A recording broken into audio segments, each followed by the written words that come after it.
Part 1 में मैंने आपको बताया कैसे एक सिंदूर का डिब्बा एक आवाज़ से मेरी ज़िंदगी बदलने लगी।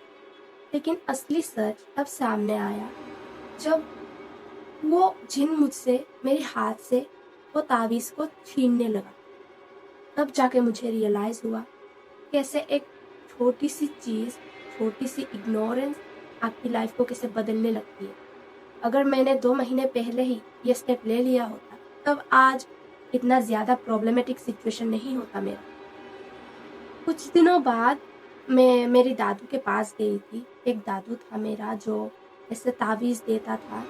तो दादू के पास जाके मैंने दादू से बोला कि दादू मेरे साथ ऐसा-ऐसा हो रहा है। तो दादू ने एक तावीज़ दिया था मुझे। उस तावीज़ को मैंने यहाँ पर हाथ में लगाया था क्योंकि दादू ने बोला था यहाँ पर लगाने के लिए। लगा के मैं बिस्तर पर सो रही थी। शाम के करीब 7 बजे मेरे साथ मेरी बहन भी थी और अचानक मुझे ऐसा महसूस होता है, मुझे ऐसा फ़ील होता है, कोई मेरी उस तावीज़ को ऐसे छीन रहा है। और ये होते हुए सिर्फ मैं नहीं, मेरे साथ मेरी बहन भी देख रही होती है।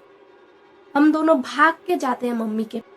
उस साधु बाबा के तावीज़ देने के बाद हम जब घर आए, घर आने के बाद हमें थोड़ा ऐसे रिलैक्स फ़ील हुआ कि चलो अब तो वो हमारा पीछा नहीं करेगा। अब मैं थोड़ा-सा रिलैक्स फ़ील कर सकती हूँ, मैं आराम से सो सकती हूँ, मैं कहीं भी जा सकती हूँ अकेले, क्योंकि वो तो अब मेरा पीछा नहीं करेगा। यही सोच के मैंने अपने रूम में फिर से सो गई क्योंकि उस दिन हमारे घर में रासलीला का प्रैक्टिस चल रहा था। मेरी छोटी कज़िन सिस्टर की रासलीला थी, तो उसकी प्रैक्टिस चल रहा था, तो सारे लोग वहाँ पर थे, तो मैं आके सो गई। सोने के बाद देखती हूँ, अचानक मेरे कमरे के बाहर एक इंसान खड़ा है ऐसे। मुझे लगा मेरा भाई होगा, वो मुझे ऐसे ही डराता है कभी-कभार, भाई होगा। अचानक से वो इंसान छोटा होने लगता है, इतना छोटा कि मुझे समझ में आ गया कि ये इंसान नहीं है। मैं चिल्लाई, चिल्ला के ऐसे खिड़की से भागी, भाग के फिर मम्मी के पास गई। मम्मी को बोला, "मम्मी फिर से वो मुझे दिख रहा है, ये वो।" मम्मी को बोल के मैं रोने लगी फिर। वहाँ पर जितने भी लोग थे, सभी हैरान हो गए, ये क्या हो रहा है इस लड़की के साथ? अचानक से इतना बड़ा कोई साया कैसे पीछा कर सकता है? सब लोग डर गए पूरा और मैं ऐसे रो रही हूँ, मेरे हाथ काँप रहे, मेरे पैर काँप रहे, मैं ऐसे मेरी सांस भारी हो रही है पूरा, ऐसे फ़ील कर रही हूँ सब कुछ, डर रही हूँ, ये सब फ़ील कर रही थी। तब मेरी मम्मी भी डर गई पूरा, जैसे ही मैंने मम्मी को ये सारी चीज़ें बताई। उसके बाद मम्मी ने क्या किया, एक काली भक्त के पास लेके गई, क्योंकि वो काली भक्त ऐसे जिन को भगाता था। तो उसने क्या किया, अपना विधि स्टार्ट किया, जो भी विधि-विधान होते हैं वो स्टार्ट किया। स्टार्ट करने के बाद वो ताबीज़ ऐसे गंगा जल में डुबो के मुझे पहना रहा था और जैसे ही उसने पहनाने की ट्राई किया, वो ताबीज़ दूर जाके गिरी।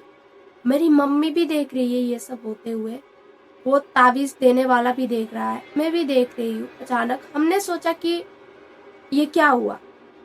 अचानक से ऐसा क्या हुआ? फिर उसे पता चल गया उस काली भक्त को, उसने वो लिया, फिर से गंगा जल में डुबोया, फिर से एक मंत्र जाप किया, मुझे नहीं पता कुछ जाप किया, उसके बाद पहनाया। पहनाने के बाद बोला, "जो भी तुम्हारे पीछे है, वो एक जिन है, जिसके वजह से तुम ये सब स्ट्रगल कर रही हो, उसके पीछे एक जिन है और ये तुम्हारे घर के पीछे एक तालाब है, वहाँ से आया है। और तुम जब नहाने गई थी तब से वो तुम्हारा पीछा कर रहा था और तुमने इतना ध्यान नहीं दिया जिसके वजह से ये तुम्हारे ऊपर हावी हो गया।" ऐसे-ऐसे वो सब चीज़ें बोल रहा था और जैसे ही उसने ये सब चीज़ें बोला, मैं और भी डर गई पूरी। फिर मुझे लगा अभी भी मेरा पीछा नहीं छुड़ा है इससे, अब मैं अकेली नहीं रह सकती। ये बोल के मैं मम्मी के पास सो गई और मेरी मम्मी कुछ काम से वो जो लोग आए थे वहाँ पर, उन लोगों से बात करने के लिए वो बाहर गई।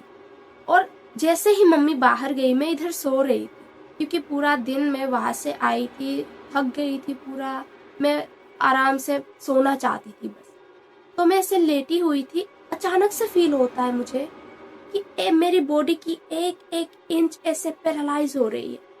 मेरी आँखें खुली लेकिन मेरे पैरों की उँगलियाँ मैं मूव नहीं कर पा रही हूँ। धीरे-धीरे मेरे पैर ऐसे पैरालाइज़ होती आ रही है। मुझे पता चल रहा था कि वो मेरे ऊपर ऐसे आ रहा था। जब तक वो मेरे सर पे आता, मेरी बुआ आई, आने के बाद उसने मुझे ऐसे किया कि कुछ नहीं होगा, सो जा तू, ऐसे किया। और जैसे ही बुआ ने ऐसे किया, वो साया गायब। मैं ऐसे ऐसे बैठी। बैठने के बाद बुआ को बोला, बुआ अभी वो आया था, जस्ट अभी आके वो मेरा पूरा शरीर पे ऐसे हावी हो रहा था कि आपने ऐसे आके उसे रोक लिया। तो मेरी बुआ ने बोला, कुछ नहीं होगा, मैं हूँ तेरे साथ। ये बोल के वो मेरे साथ रही।